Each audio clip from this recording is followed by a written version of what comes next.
Bonjour à vous mes petits droguis, aujourd'hui on va parler de 3 personnages, de 3 films, mais surtout de bastons, de bagarres, de distribution, de nions, de baffes, de beignes, de mornifs, de taloches, bref, des gars sûrs que vous pouvez emmener en cas de petites bastons, de petits réfifis, voire de querelles.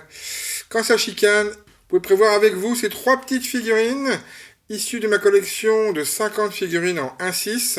Comme vous voyez à l'écran, on va parler de 3 films, Will Steel, Rocky et bien sûr Le Jeu de la Mort. 3 figurines que j'expose ensemble, en train de se chicaner, pour une case que j'appelle la castagne. On commence par le robot Atom, vu dans le film de Sean Levy, Will Steel. Film éminemment sympathique, où l'on voit notamment Hugh Jackman ou Evangeline Lilly. Et l'association avec Rocky, finalement, n'est pas anodine, puisque plusieurs passages du film renvoient à la filmographie de Sylvester Stallone, notamment le fait que le père récupère son fils et apprenne à le découvrir lors d'un road movie. Cela ramène évidemment grandement à Over the Top. Quand je retourne ma casquette, je fais le vide dans ma tête.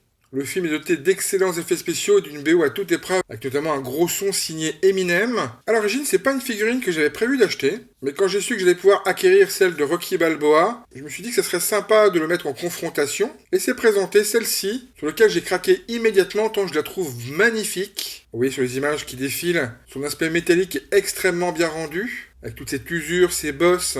C'est une figurine qui est beaucoup plus grande que la moyenne et qui pèse vraiment son poids. D'ailleurs, on a des soucis d'équilibre. C'est pas évident de lui trouver une position idéale. Le petit plus que vous avez vu il y a quelques instants, c'est qu'elle peut s'allumer, tant au niveau du visage, des yeux que du torse, avec un petit mouvement de balancier qui donne vraiment son côté mécanique. Le personnage est très attachant et la figurine lui rend vraiment hommage. Je trouve vraiment qu'elle en impose. Et au final, ça fait presque partie de mes figurines préférées. Vous avez vu donc sur ces différents plans que le rendu est vraiment de très grande qualité. C'est une figurine que l'on doit à la marque Free A, dont le prix malheureusement a tendance un petit peu à s'envoler. Donc c'est vrai qu'elle a un côté classieux. On la voit souvent osciller à plus de 400 €.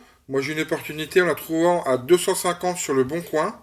Et quand je l'ai eu finalement en main, les quelques doutes que j'avais, notamment sur le rendu photo, ont pris finalement un uppercut concrètement. Et encore une fois, je la trouve magnifique. On enchaîne avec un des personnages les plus emblématiques du cinéma, celui qui a révélé au grand public Monsieur Sylvester Stallone, avec cette version entraînement de l'étalon italien, tout droit arrivé de Philadelphie. Regardez-moi ce travail d'orfèvre sur cette figurine qui rend hommage au premier film Rocky, film d'ailleurs écrit par l'acteur lui-même. Elle faisait partie vraiment des figurines que je voulais au tout départ, lorsque j'ai commencé à lister les personnages que je souhaitais posséder.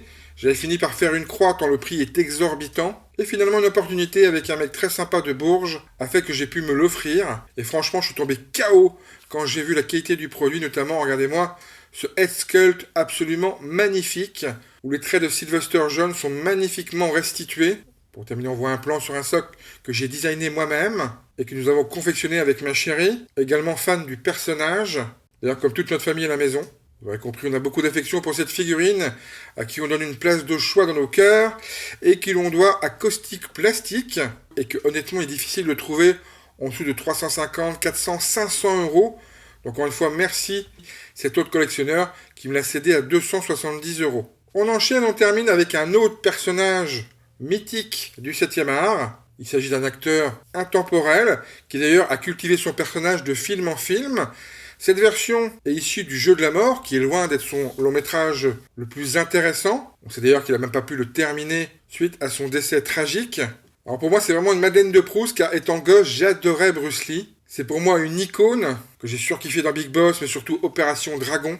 J'ai évidemment souhaité le mettre dans une pose avec son nunchaku emblématique et le poing dressé, celui-là même qui a fait sa légende, tant il arrivait à lui donner une percussion inégalée. C'est évidemment un plaisir de posséder cette figurine que je trouve en plus réussie, avec notamment ce head sculpt où on ressent sa puissance associée à son regard plein de roublardise. Parti trop tôt à 32 ans, il complète parfaitement ce trio. Et en plus, j'ai eu la chance de le trouver à un tarif défiant toute concurrence. 40 € sur Vinted. Malheureusement, je n'ai pas retrouvé la marque qui nous a offert ce produit, car le vendeur m'a proposé son emballage d'origine. Voilà, j'espère que cette trilogie de figurines nous a mis une bonne mandale, les amis. En tout cas, c'est vraiment une de mes cases préférées. tant je trouve ces personnages complémentaires dans la mise en scène que j'ai choisie. Si vous avez aimé cette review, vous savez ce qu'il vous reste à faire. La partager un maximum, mettre un pouce bleu et bien sûr la commenter. Sinon, vous allez réveiller la fureur du dragon.